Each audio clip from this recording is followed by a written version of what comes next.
आज हम लोग फाइनली सी लैंग्वेज सीखना स्टार्ट करेंगे और सी को कोड करने से पहले हम लोग कुछ बेसिक टर्म्स को समझेंगे, क्योंकि बहुत ऐसे भी लोग होंगे जिनको प्रोग्रामिंग में जीरो नॉलेज होगा। और क्योंकि मैंने पहले भी कहा था ये कोर्स बिल्कुल बेसिक से प्रो लेवल तक का होगा। सबसे पहले हम लोग समझेंगे प्रोग्राम क्या होता है। तो प्रोग्राम एक सेट ऑफ इंस्ट्रक्शंस होता है या सेट ऑफ कमांड्स होता है जो कि एक स्पेसिफिक टास्क को परफॉर्म कराता है। फॉर एग्जाम्पल, आपने स्पीकर का रिमोट तो कभी ना कभी यूज किया ही होगा।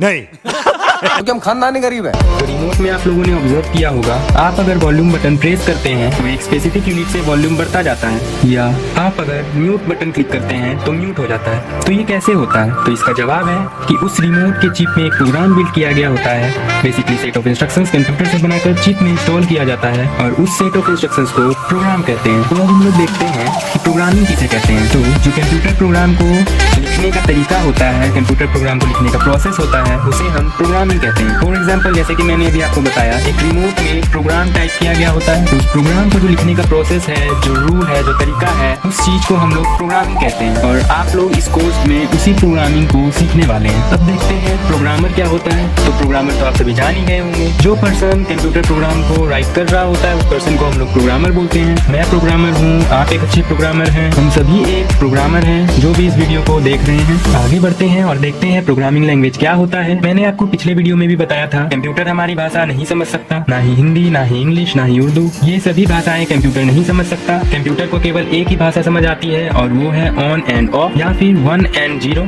या फिर इसी को हम लोग 5 वोल्ट और 0 वोल्ट से भी इंडिकेट करते हैं। तो अब सवाल ये आता है कि जब कंप्यूटर हमारी भाषा समझ ही नहीं सकता तो हम लोग कंप्यूटर से टास्क परफॉर्म कराएंगे कैसे? तो हमारे पास एक लैंग्वेज है जिससे कि हम कंप्यूटर से कम्युनिकेट कर पाएंगे एंड उसे हम लोग प्रोग्रामिंग लैंग्वेज कहते हैं। हम लोग कंप्यूटर में प्रोग्रामिंग लैंग्वेज टाइप कर रहे होंगे और कंपाइलर उसको मशीन कोड में कन्वर्ट कर रहा होगा। तो कुछ इसी तरह से हम लोग किसी कंप्यूटर से या कोई एक कंप्यूटर किसी दूसरे कंप्यूटर से कम्युनिकेट कर पा रहा होगा with the help of programming language. And अब मैं आगे जो 3 टर्म्स बता रहा हूँ, algorithm, pseudo code and flow chart, वो 3 बेसिक टर्म्स आप ध्यान से सुनेंगे और समझेंगे, क्योंकि ये 3 टर्म्स यूनिवर्सिटी एग्जाम के लिए इंपॉर्टेंट रहेंगे। और रही बात प्लेसमेंट की, तो ये सारी चीजें प्लेसमेंट में नहीं पूछी जाती। प्लेसमेंट में क्या पूछा जाता है वो हम आने वाले वीडियोस में देख रहे होंगे। तो बात करते हैं एल्गोरिथम की। एल्गोरिथम एक स्टेप बाय स्टेप प्लानिंग होता है। किसी भी टास्क को परफॉर्म करने के लिए जो हम लोग स्टेप बाय स्टेप प्लान करते हैं उसी को हम लोग एल्गोरिथम कहते हैं। इसे समझने के लिए हम लोग समझेंगे एक एग्जांपल को। लेट्स सपोज कि हम लोग को 2 नंबर को ऐड करना है। तो ऐड करने के लिए हम लोग सबसे पहला स्टेप में स्टार्ट करेंगे, सेकंड स्टेप में दोनों नंबर को रीड करेंगे। जैसे कि दोनों नंबर में क्या क्या है मान लेते हैं, एक नंबर है 2 एंड एक नंबर है 5। दोनों नंबर को हम लोग रीड कर लेंगे एंड देन नेक्स्ट स्टेप में हम लोग दोनों नंबर को ऐड कर रहे होंगे, 5 + 2 जो कि हो जाएगा 7। एंड उसके नेक्स्ट स्टेप में हम लोग दोनों नंबर को प्रिंट करा रहे होंगे, प्रिंट यानी कि डिस्प्ले करा रहे होंगे, शो करा रहे होंगे कंप्यूटर में। एंड नेक्स्ट हम लोग कर देंगे स्टॉप। अब इसी चीज को हम लोग एक स्कूल के एनालॉजी से समझते हैं। लेट्स सपोज आप लोग को अपने क्लासरूम से कंप्यूटर लैब की ओर जाना है, कंप्यूटर लैब जाना है, तो हम लोग सबसे पहले तो अपनी नोटबुक लेंगे। सेकंड स्टेप में हम लोग लैब जाने के लिए निकलेंगे एंड थर्ड स्टेप में हम लोग लैब पहुंचने पर शूज को लैब के बाहर ही खोल देंगे एंड उसके बाद लैब के अंदर इन करने पे हम लोग अपने रिस्पेक्टिव प्लेस पे बैठ जाएंगे। तो ये जो स्टेप बाय स्टेप प्लान है किसी भी टास्क को परफॉर्म करने का, उसे ही हम एल्गोरिथम कहते हैं। अब आगे बात करते हैं हम लोग स्यूडो कोड की। तो pseudo code is nothing but generic coded form of algorithm to solve a problem. ये कुछ भी नहीं है, जेनरिक कोडेड फॉर्म है एल्गोरिथम का। जैसे कि हम लोग एल्गोरिथम में देख रहे थे कि उसमें स्टेप बाय स्टेप प्लान था, स्टेप बाय स्टेप प्लानिंग को हम लोग इंग्लिश लैंग्वेज में लिख रहे थे, अपने लैंग्वेज में लिख रहे थे। लेकिन जो स्यूडो कोड होगा, स्यूडो कोड भी को भी हम लोग एल्गोरिथम की तरह ही लिखेंगे।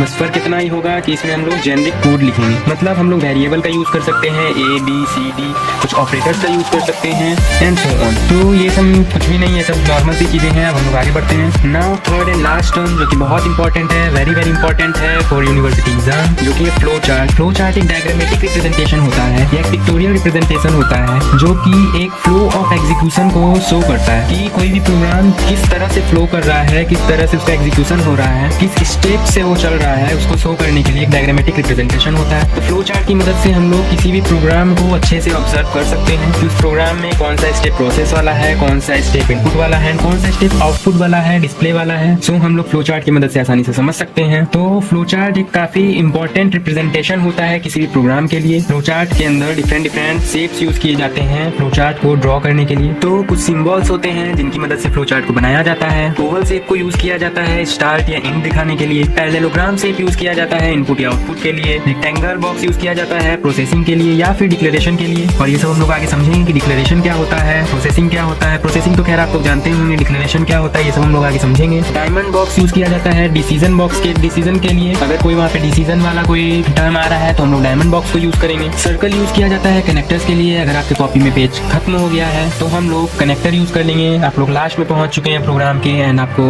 थोड़ा सा प्रोग्राम आगे भी बाकी रह गया है, तो वहाँ पे हम लोग कनेक्टर्स का यूज करेंगे। ऐसे ही हम लोग पेज को टर्न ओवर नहीं करेंगे, कनेक्टर का यूज करके पेज को टर्न ओवर करेंगे। ये फ्लो चार्ट को बनाने का एक तरीका होता है। एंड उसके बाद होता है फ्लो लाइंस, जो कि दिखाता है कि जो प्रोग्राम है उसका डायरेक्शन, एग्जीक्यूशन का डायरेक्शन क्या होगा। तो हम लोग को फ्लो लाइंस को सिस्टमेटिकली यूज करना होगा according to sequence of execution of program. तो हम लोग फ्लो लाइंस को एक क्वेश्चन के थ्रू समझेंगे, जो कि हम लोग एल्गोरिथम में ऑलरेडी डिस्कस कर चुके हैं। उसी को हम लोग फ्लो चार्ट के थ्रू समझेंगे कि वो फ्लो चार्ट के थ्रू कितना आसान होता है रिप्रेजेंट करना और कितनी आसानी से समझ में आता है। तो दो नंबर को ऐड करने के लिए सबसे पहले हम स्टार्ट करेंगे एंड स्टार्ट और इंड के लिए हम लोग ओवल सेट का यूज करते हैं। देन उसके बाद हम लोग 3 वेरिएबल्स डिक्लेयर करेंगे। अब इसको ध्यान से समझना। लेट्स सपोज हम लोग कोई नंबर 3 इनपुट कर रहे हैं अपने कंप्यूटर में, तो ये 3 जाएगा कहाँ? कोई जगह तो होना चाहिए, उस जगह का कुछ नाम तो होना चाहिए जिससे हम लोग उस नंबर को एक्सेस कर पाए। तो कंप्यूटर मेमोरी में जो मेमोरी लोकेशंस होते हैं, जो मेमोरी सेल्स होते हैं, उनमें अपने आउटपुट को स्टोर कराने के लिए उस मेमोरी लोकेशन का एक नाम देना होता है। उस मेमोरी लोकेशन का एक नाम देकर उसको डिक्लेयर करना पड़ता है ताकि प्रोसेस की टाइम